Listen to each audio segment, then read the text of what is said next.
ஆகாவிசு மையநேய அன்பர்கள் அனைவருக்கும் வணக்கம். நேற்று நான் சொன்னது போல் சுந்தரகாண்டத்தை 43 எண்ணிக்கையில் சுருக்கமாக அடக்கி 3 அல்லது 4 பதிவுகளாக வெளியிடுகிறேன். அதில் இன்று முதல் பதிவு.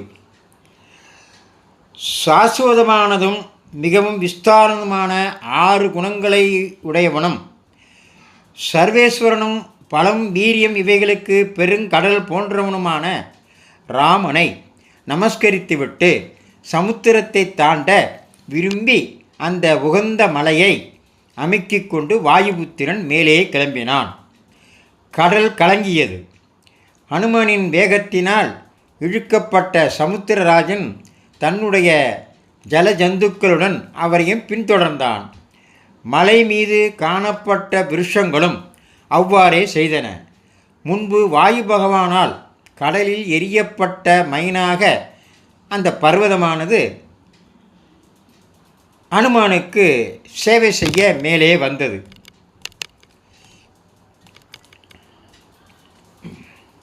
இந்த 43 எண்களில் இப்போ 2 பகுதியை சொல்லியிருக்கிறேன்.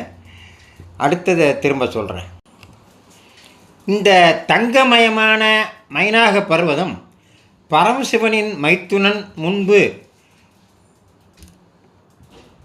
இந்திரன் பர்வதங்களின் இறக்கைகளை வெட்டிய போது இவன் வாயு பகவானால் சமுத்திரத்தில் எரியப்பட்டு இறக்கைகளுடன் காப்பாற்றப்பட்டான்.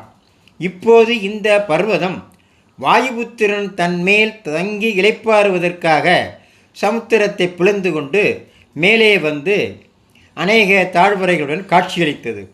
ஹனுமான் அங்கு இளைப்பாற விரும்பவில்லை.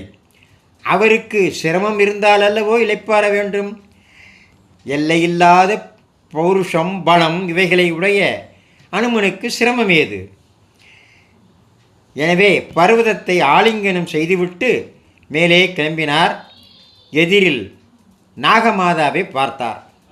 நீ எதை விரும்பினாலும் அது உன் வாயில் வந்து விழும் என்று தேவர்கள் அவளுக்கு வரம் கொடுத்து ஹனுமானுடைய பலத்தை பரீட்சிப்பதற்கு அவளை அங்கு அனுப்பியிருந்தார்கள்.